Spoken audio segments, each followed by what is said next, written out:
I'm 32, my name's Jake, and for most of my adult life, I've been the guy everyone in the family just sort of expects to show up, pay up, and shut up. Birthdays? I'm footing the bill. Holiday dinners? I'm buying the ham, the wine, the whatever else we forgot. Emergency car repairs? Ask Jake. He's good with money. I'm the unmarried uncle with a steady job in software, no kids, and a seemingly endless pool of time and generosity. Or at least, that's how they like to frame it. And for a long time, I let them. I played my part. Background character, support unit, whatever metaphor you want to use. It's not that I didn't love them. I did. I just figured maybe that's what family was, unbalanced, but held together by duty and tradition. My sister Mandy was the star. Always had been. 2 years younger than me, loud, charming, and effortlessly manipulative in that way people somehow mistake for charisma. She married early, popped out 2 kids by her mid-20s, and managed to get divorced just in time to move back in with mom and dad. That was 8 years ago, and somehow, in all that time, I never questioned the way the spotlight shifted fully onto her and her kids, Nina and Mason, like I had aged out of relevance the moment they moved in. I was the one who gave up my old room when Mandy got back, crashing in the basement when I visited for holidays. I never complained when Nina needed a new phone or Mason wanted tickets to a basketball game. I just paid. Quietly, gladly, even at first, because it felt good to be useful, necessary. I'd grown up believing that love meant sacrifice, that you prove your worth by giving time, money, energy. So I gave, and gave, and gave. It started to shift around Nina's 10th birthday. I remember it so vividly. I had gone all out, custom cake, the newest tablet she'd been hinting about for months, decorations themed around some pop star I could barely pronounce. And when I handed her the wrapped box, she barely looked up from her phone. Didn't Uncle Jake already get me one of these last year? She muttered, not even joking. Mandy laughed like it was adorable. She's just used to being spoiled, she said, patting my shoulder. You've set the bar too high, big bro. That was the first time I felt it. The twinge. That brief flicker of something cold behind my ribs. It wasn't anger exactly. It was a kind of hollowing. A feeling like maybe I wasn't giving because I wanted to, but because I had been assigned the role, and nobody was checking if I still wanted the part. Still, I brushed it off. Told myself it didn't matter. That kids are kids, and I'm a grown man. What's a little ingratitude? But the comments got sharper as the years passed. Mason, now 15, started calling me tech support like it was my actual name. Hey tech support, he'd yell across the room. Wi-Fi's down again. Or fix the TV before mom gets mad. Mandy never corrected him. Mom didn't either. Dad was too tired to notice. And I just did what I was told. Like always. The worst part was how natural it became. Like I wasn't Jake anymore, not really.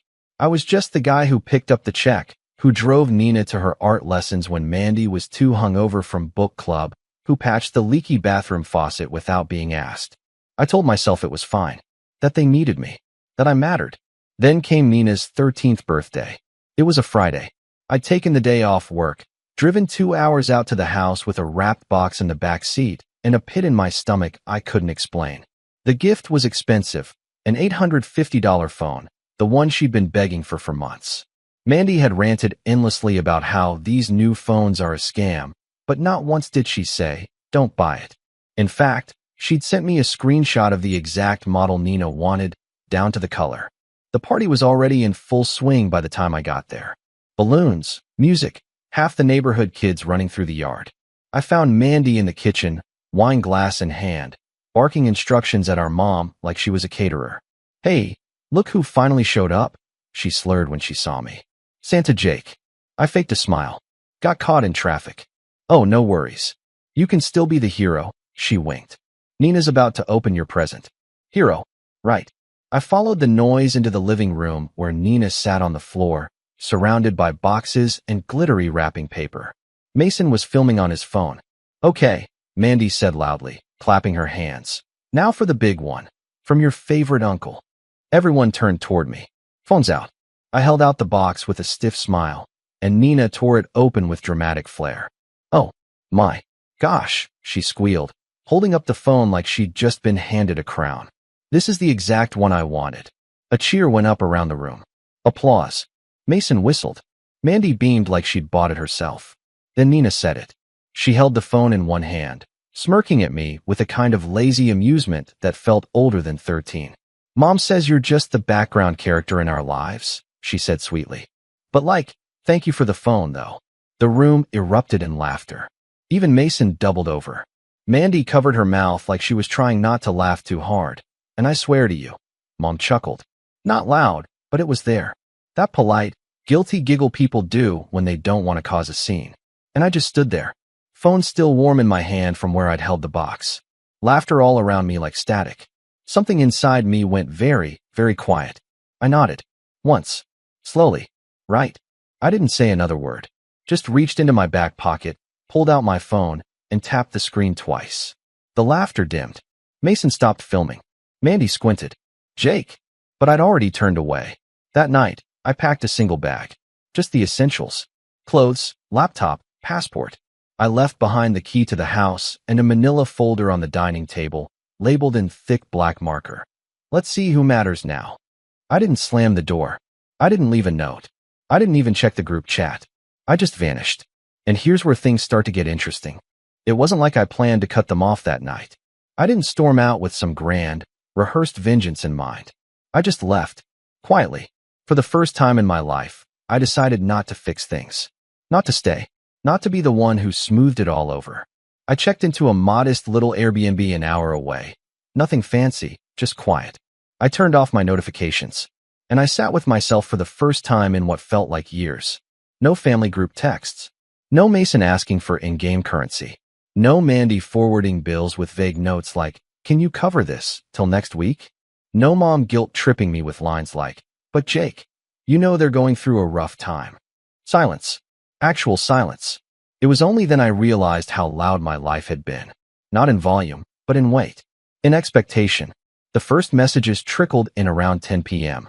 Mandy. Haha, okay, seriously. Where'd you go? Wait, did you shut off Nina's phone? It says no service or something. Then a flood. Mom. Jake. This isn't funny. Mandy's in tears. Call me. Mandy again. Are you serious right now? You cancel my card? I was literally buying groceries. Followed by a series of calls. I didn't answer any of them. And when the first knock hit the Airbnb door the next morning, probably Mandy or Mom trying to talk sense into me, I didn't open it.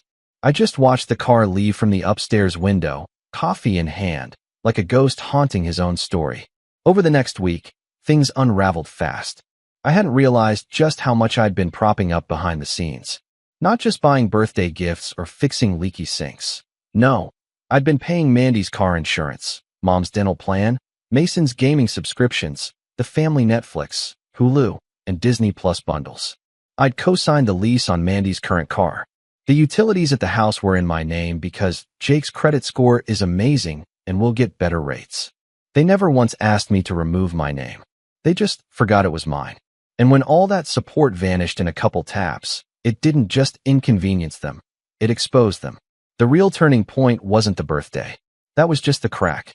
The real fracture came 3 weeks later when Mandy texted me this. Look, I get that you're hurt or whatever, but can you please just Venmo $400 so I can pay the electric? We're literally in the dark right now. And when I didn't respond, she sent another one. Fine.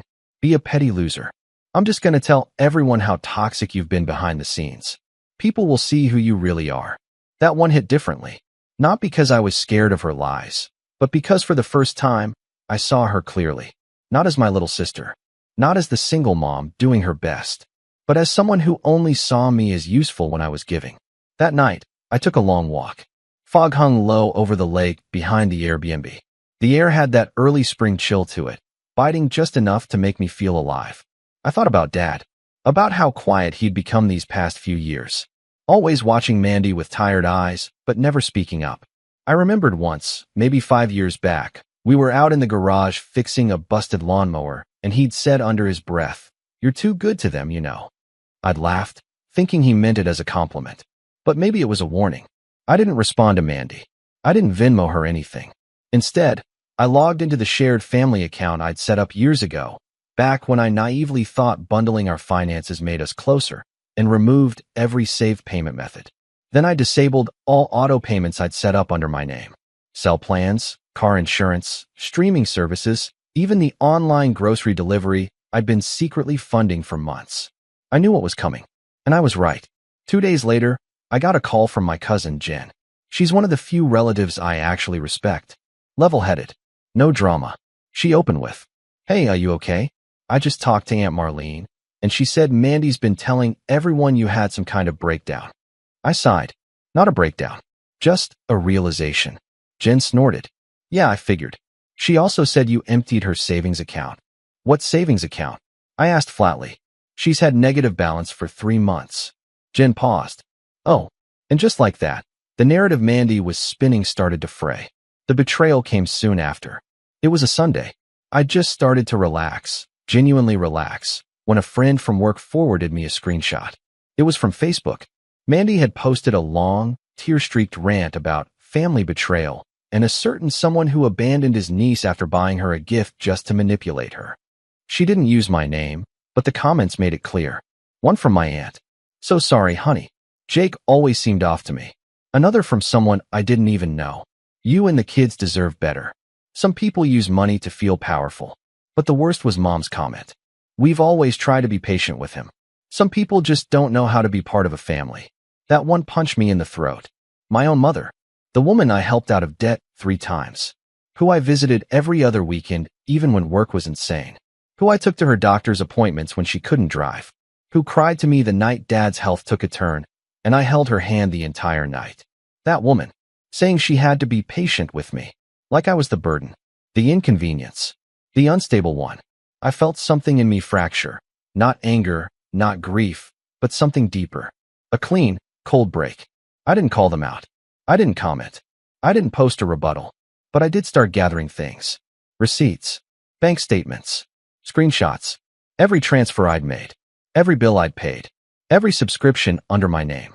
Every Venmo. Every just a little help till Friday. Every emailed, "Thank you so much, Jake. You're a lifesaver." And I compiled it all into a document. 57 pages long. The title page? Background character. A record of every time I carried this family. I didn't send it. Not yet. Instead, I waited. I wanted to see just how far they'd go. And they didn't disappoint. 1 week later, I got served. Actual legal papers. Mandy was suing me. For financial manipulation, emotional distress, and abandonment of minor dependents. She claimed I'd established a financial dependency for years, and then weaponized my withdrawal to cause deliberate emotional and economic harm. I sat at my kitchen table, flipping through the paperwork, actually laughing. Not because it was funny, but because it was so far beyond delusional, it stopped being sad. That was the moment I knew. This wasn't just dysfunction. This was war. And I was done being the nice guy. The background character? Fine. Time for the background character to rewrite the script. But before I did that, I had to tie up one final thread. The one person I hadn't spoken to since I left. Dad. Because something told me he knew more than he let on. Something in the way he used to watch Mandy. The way he always looked a little guilty when I paid for dinner. I needed answers. So I drove back to the old house. Late at night. No calls, no warning. Just me and the wind and a folder full of receipts in the passenger seat. And when I knocked on the back door, it was Dad who answered. Not with surprise. Not even with relief. But with a look that said, "Took you long enough." And then he said something I'll never forget. "They've been planning this for a while, Jake." I stared at him. "What?" He stepped aside, letting me in. "Come sit down. There's something I need to show you." That's when he led me to the attic. And what I found there changed everything. The attic hadn't changed since I was a teenager. Same smell of dust and insulation. Same crooked floorboards and low ceiling you had to duck under. I used to come up here to escape. From school, from noise, from Mandy's screaming tantrums when we were kids. It was my hideout. My sanctuary. I hadn't set foot up there in over a decade. Dad moved slowly. Not from age, but from weariness. He seemed older than I remembered. Smaller, somehow. When we got to the back corner of the attic, he crouched and pulled aside a faded tarp. Underneath was an old filing cabinet I hadn't seen since I was maybe 16. It was dented, rusted at the corners, and humming with secrets. He didn't speak at first. Just unlocked the top drawer with a tiny silver key on his keyring. "You remember when Mandy moved back in?" he asked, not looking at me. "Of course," I said. "Right after the divorce." He nodded. That was when your mom and I started pulling these. He pulled out a thick stack of manila envelopes, bills, printed emails, statements. I stepped closer, and my eyes caught the details. Credit cards opened under my name. Auto loans Mandy had defaulted on. Purchase receipts for items I'd never seen. Jewelry, spa trips, even a vacation to Key West, all tagged to a card that traced back to my account. What is this? I asked slowly, my voice hollow. He finally looked at me. There was pain in his eyes. Shame. I didn't know at first, he said. Your mother handled the bills. Mandy needed help. And, well, you were always giving. It was easy for her to justify. I didn't speak. I couldn't. I felt like I was underwater, lungs burning, pressure building in my skull. She took out a card in your name, Jake, he said gently. Back when you were 25. That's how it started. Just one. Then she added your info to hers. Insurance, streaming accounts, everything. And when you started sending her money voluntarily, well, it all blended together. She figured you wouldn't notice. I couldn't breathe. All those late fees, he added. The ones we blamed on your mother being forgetful. Those were Mandy. I sat down. Hard. The wooden floor creaked beneath me. My head spun. I wasn't just the background character. I was the foundation. And they'd been standing on my back for years. You knew, I said quietly. You've known. He didn't deny it. I found out 3 years ago, after your mother had her surgery. Mandy was juggling accounts, moving money around, and I started getting mail addressed to you. Final notices, collection threats. I confronted her. She cried, said she'd tell you herself. Of course she didn't. No, he admitted. And I didn't push. I figured maybe it would all balance out. That maybe she'd stop. But she didn't. And now this. I laughed. Not a real laugh. A broken, bitter thing. She's suing me, Dad. After everything. He winced. I know. I looked at him. Really looked. And Mom. He hesitated. She knew earlier than I did. But she convinced herself it was harmless. That Mandy was just struggling. And you had more than enough. I felt something in me snap. Not in anger. In clarity. They weren't just using me. They believed they were entitled to it. The drive back to my Airbnb was silent. No music. No podcasts. Just the sound of tires on asphalt and my own pulse in my ears. I didn't cry. I didn't scream. I didn't punch the steering wheel or throw my phone. I just felt empty. That was rock bottom. Not the betrayal. Not the debt. Not even the lawsuit. It was the realization that I had been raised to think this was love. That my role in the family was not son or brother or uncle, but provider, fixer, financier. And that the moment I stopped performing, I stopped matching. I spent the next week in a fog, ignoring calls, watching mindless TV, walking in circles around the lake. I didn't eat much, didn't sleep much either.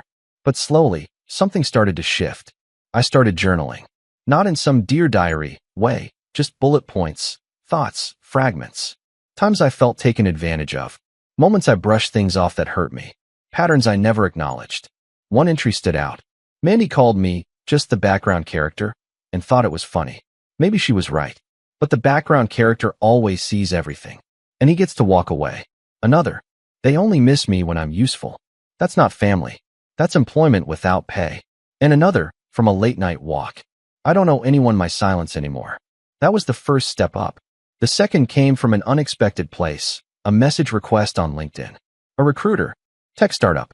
They'd seen some of my older dev projects on GitHub and asked if I was available for contract work. Normally I'd say no. I already had a stable job, good benefits. But something in me said, why not? I took the call. Then the gig. 2 weeks turned into 2 months. The contract became full-time. Then they offered equity. Then a relocation package. It was like the universe was waiting for me to stop bleeding for everyone else so it could finally give me something. I moved out of the Airbnb and into a small loft downtown. Clean, minimalist, quiet. Every object in it was mine. Paid for by me. No shared bills. No entitled family. No guilt. I bought a new phone. Changed my number. Kept the old one active for one reason only, evidence. Because I hadn't forgotten the lawsuit. That was still coming. And with it, my reckoning. But before I faced it, I had to finish rebuilding myself. I started going to therapy. First virtual, then in person. I told the therapist everything.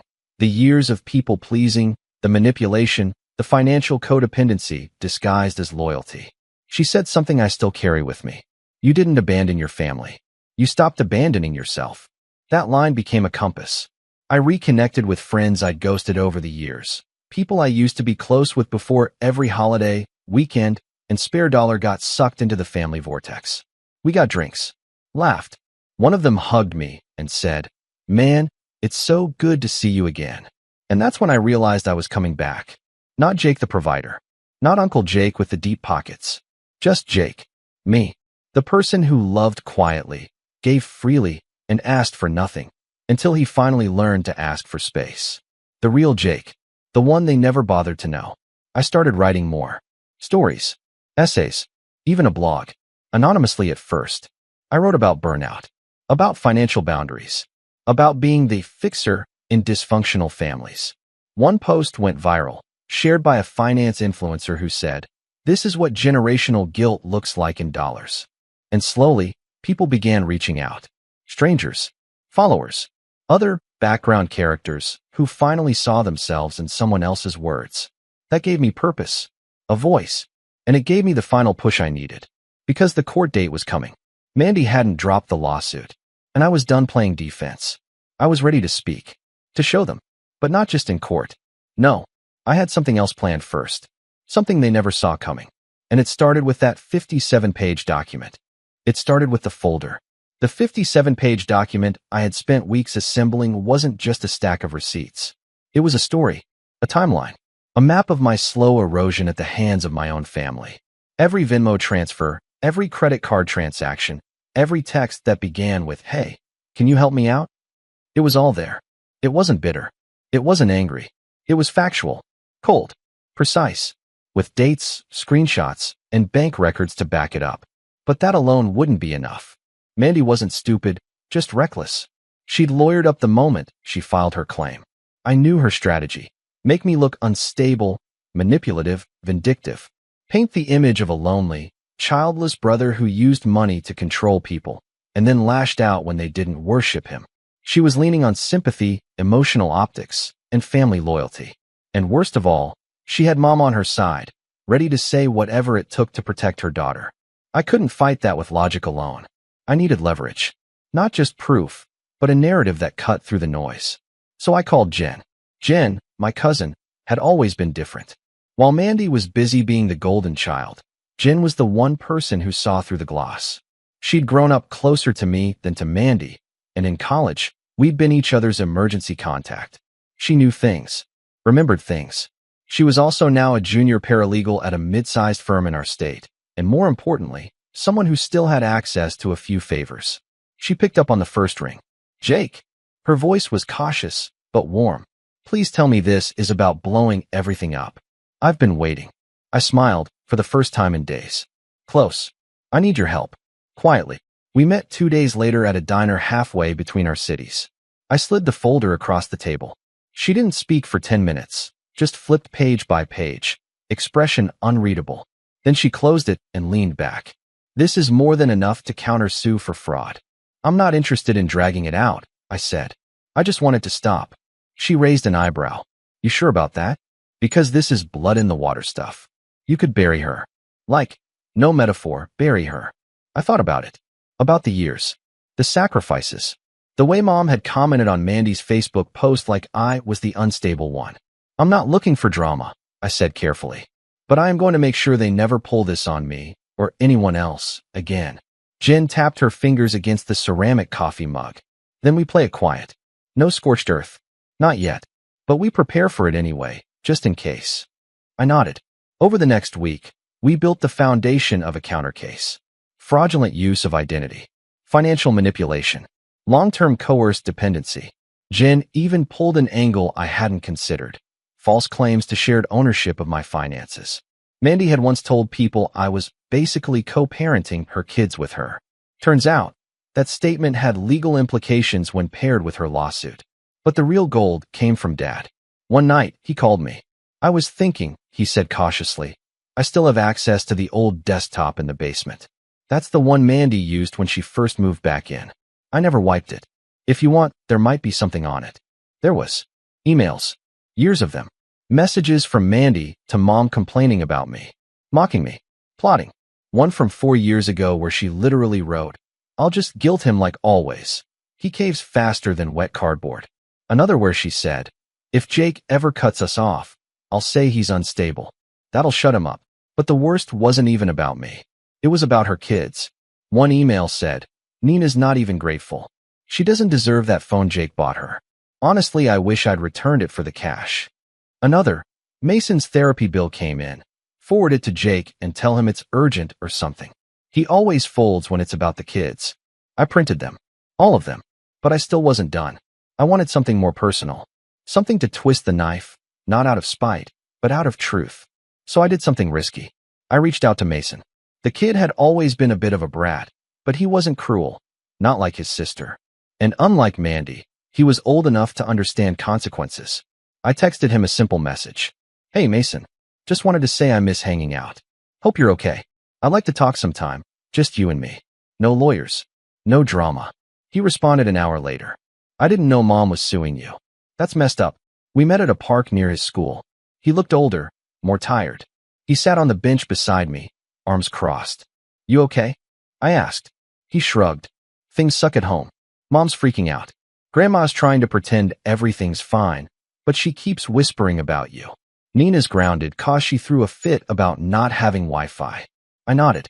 I wanted to see you because I needed to hear something from you directly. He turned to me. What? That day? Nina's birthday. When she said that thing about me being the background character. Did your mom tell her to say that? He looked down at his hands, picked at his nails, then nodded, slowly. She thought it would be funny. Like a joke. But Nina didn't get it was mean. My chest tightened. She even told her to smile after, Mason added.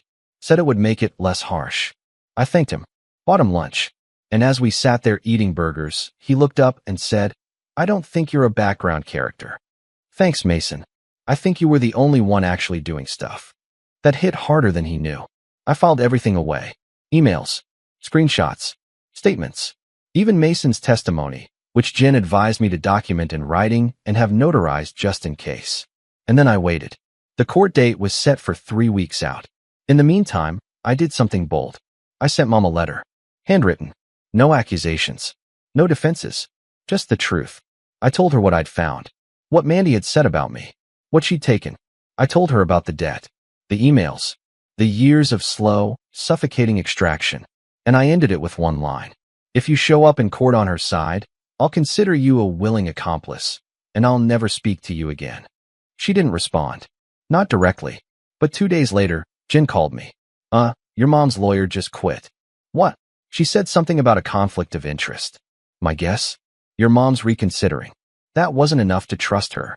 But it was enough to know she was scared. And that meant I had power. Real power. I kept building. Quietly. Behind the scenes. Jen helped me put together a revised financial report. One that outlined not just what I'd paid, but what I'd lost. Interest. Credit score damage. Emotional labor. Missed investment opportunities. It totaled out to over $190,000. And that wasn't even counting what I could have pursued in damages. We drafted a counterclaim. I had it ready. Sitting in a folder marked, in case of fire. But I had one more move to make. One last ace to slide into the deck. And for that, I needed a little theater. I bought a new suit. Not flashy, just clean, sharp, confident. I booked a hotel room near the courthouse and prepared a separate binder with color-coded tabs. And then I made copies of everything.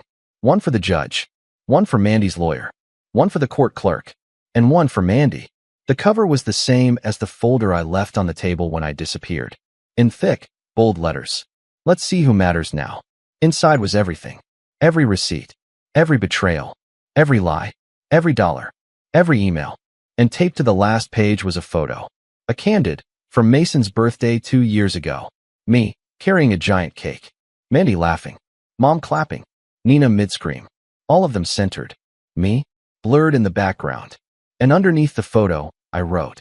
I used to be in the background. But I kept all the footage. Then I closed the binder. Took a deep breath. And smiled for the first time in months. Because I was ready. And they had no idea what was coming next. The morning of the court hearing was bright, sharp, and silent. Just the kind of atmosphere you'd want before tearing down a dynasty built on guilt and lies. I woke early. Got dressed slowly. No rush. No nerves. I knew the binder by heart. Knew every receipt. every text, every cruel little quote Mandy thought would never see the light of day. I ate a slow breakfast, then walked the half-mile to the courthouse with a calm so deep it startled even me. When I arrived, Jen was already inside, wearing a tailored blazer and a quiet smirk. She handed me a coffee and said, "She brought the whole circus. Mom, Nina, some guy she's dating now, I think. All here to play the sympathy card." "Good," I said. "Let them watch." We stepped into the courtroom. I saw Mandy immediately, seated at the plaintiff's table. Her lawyer leaned in, whispering something with tight lips. She looked irritated, but when her eyes met mine, calm, steady, clean-cut me, walking in with no entourage, no panic, her mouth twitched. Just for a second. She hadn't expected this version of me. Mom sat directly behind her, back straight, arms crossed. She avoided my eyes. Mason wasn't there. Smart kid. The judge arrived, middle-aged, no nonsense, short hair and glasses, the type who'd seen every scam under the sun. She gave us both a once-over before flipping through the preliminary filings. Then Mandy's lawyer stood. She launched into her statement, emotional, dramatic, bordering on theatrical. "Mr. Jacobs," she began, "has a history of emotionally manipulating this family through monetary gifts and support, creating a dependency he then cruelly withdrew. This has caused significant distress to my client, who—" The judge held up a hand. "I've read the complaint. Let's proceed." Mandy took the stand first. She teared up almost immediately, claimed I'd created a power imbalance, said I used money to buy affection, and then punished them when I didn't feel adored enough. "She was 13, Your Honor," Mandy said, voice shaking, talking about Nina. And he just vanished. After giving her this expensive phone and then cutting off her service, her streaming apps, everything. It traumatized her. Jen leaned over and whispered, "I wonder if trauma includes TikTok access being revoked." I had to cover a grin with my hand. Then came my turn. I walked to the stand, binder in hand. Calm. No theatrics. I didn't need them. "My sister is not wrong about one thing," I said. "I did support them financially. Extensively. Willingly. For over a decade. But not once did I ask for repayment. Not once did I use it to control her or anyone else. I never held it over them. In fact, I kept quiet, too quiet." I handed the judge a copy of the binder. And page by page, we walked through it. The Venmo transfers. The rent payments. The credit cards opened in my name without my permission. The car insurance. The hundreds of grocery bills. Utility statements. Streaming subscriptions. The time Mandy used my info to sign up for a loan she never paid back. Each one, documented. Then came the emails. The ones from the attic desktop. I watched Mandy's face freeze when she saw the printed headers. Her name, her words. "She was proud of manipulating me," I said. You'll find one email where she writes, quote, "He caves faster than wet cardboard." Another says, "If Jake ever cuts us off, I'll say he's unstable. That'll shut him up." Her lawyer jumped up, objecting. "Irrelevant, speculative." The judge raised a hand. "I'll allow it. Continue." I went on. I told them about the emails discussing how to weaponize guilt. How Mandy coached Nina to make the background character remark. I didn't need to embellish. Her own words did the work. Then I dropped the final blow. I would also like to present a notarized statement from Mason Jacobs, age 15. Gasped from the gallery. Mandy spun around. "You little." The judge slammed her gavel. "Control your client." I passed the document to the bailiff. Mason confirms that his mother coached his sister to publicly humiliate me during a birthday party in front of the entire family. That she laughed about it afterward. That she told Nina, quote, "Smile when you say it. It'll sound cute." I paused. Let it settle. Then I looked straight at my sister. For years, I let this happen. I told myself it was love. That family means giving without limits. That if I kept quiet, they'd appreciate me. But all it did was teach them I was disposable. I turned to the judge. I didn't cut them off out of spite. I did it out of survival. Silence. The judge looked down, flipping through the binder, frowning deeper with each page. Finally, she closed it and exhaled. "I've presided over a lot of messy family disputes," she said slowly. "But rarely do I see something this well documented and damning." She turned to Mandy's lawyer. "Your client's lawsuit is not only baseless, but appears retaliatory in nature. The evidence presented clearly shows a pattern of financial exploitation by Ms. Jacobs against her brother. As such, I am not only dismissing the complaint with prejudice, but also referring this case for further review regarding potential identity theft and fraud. Mandy's face went bone white. Furthermore, the judge continued, I am awarding the defendant full reimbursement for legal fees and damages totaling $192,000. Ms. Jacobs has 60 days to arrange payment or face collection proceedings. You could hear a pin drop. Mandy's mouth opened, then closed, like a fish gasping for air. Her lawyer touched her shoulder, gently, as if to brace her. I stood, collected my things, calm as ever. But before I left, I turned to Mom. She hadn't said a word the entire time. She stared at the floor, lips tight, refusing to meet my gaze. I said nothing, not even goodbye, because she'd already made her choice. Later that night, back in my apartment, I poured myself a drink. Just one. Sat on the balcony and let the city lights blur into amber and gold. The notifications came slowly. Mandy's lawyer dropped her as a client. Nina's school posted a vague, privacy reminder to parents after rumors started to swirl. A friend texted me a screenshot of Mandy's Facebook post, taken down within the hour. Her tone had changed. She was suddenly taking a break from social media to focus on family healing. Cute. A week later, I received a cashier's check. Not from Mandy, from her new boyfriend, who, I guess, realized he'd hitched his wagon to a burning dumpster. The note attached just read, Don't come after me. This covers my part. Smart man. I deposited it the next day. Over the following months, I rebuilt quietly. No fanfare. I traveled, met new people, even started dating again. The peace I felt was real, deep. Not just the absence of noise, but the presence of something I'd never truly allowed myself before, freedom. Mason reached out again. I took him to a baseball game. We talked about school, music, life. He never asked for money, just time. It was the best gift I'd been given in years. Eventually, I started writing more. One of my essays, about financial boundaries and familial guilt, was picked up by a major site. It exploded. People flooded the comments, shared their own stories. Turns out, there are a lot of background characters out there. I was just one of the first to walk off the stage.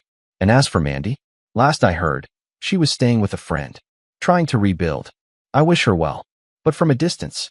A long one, because I've learned something they never did. Love isn't measured by how much you give. It's measured by who still stands beside you when you stop. And now I stand alone. But I stand tall, not in the background. Not anymore.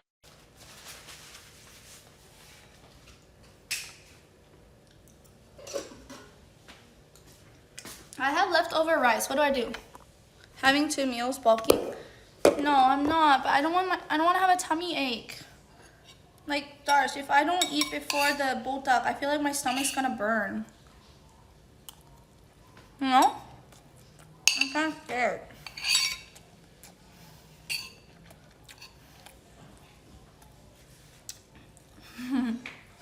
You're right.